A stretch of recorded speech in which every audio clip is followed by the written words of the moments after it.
asxaabi digaag markaan soo dhameeyay furnada ka soo saaray saan ay soo baxay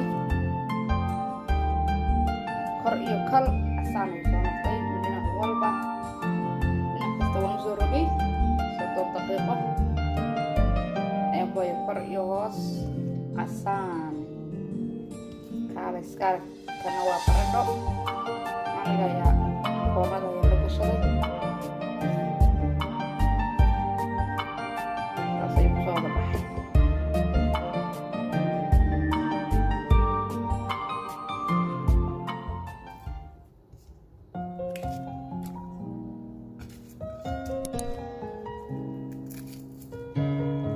جدا أصحابي فرح يوسف الراعي فرح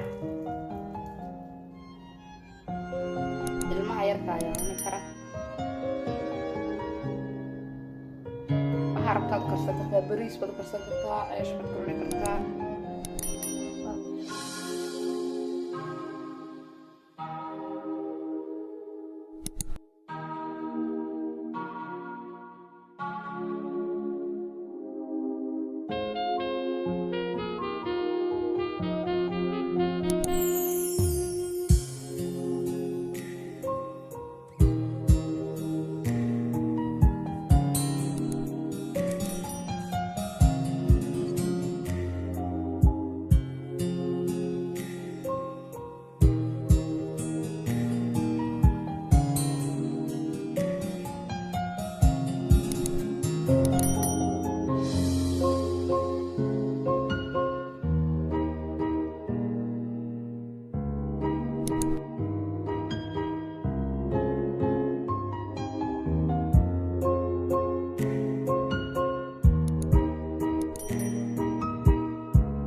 أصحابي هلكن هي الدجاج يعني هي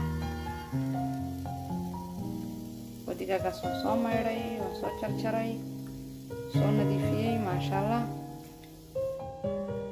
halkan waxaan ku haystaa digsi biyahaas ayaan kusoo ridaya digaaga soo yara faafixinaya biyo yar wax yar baan kusoo siinayaa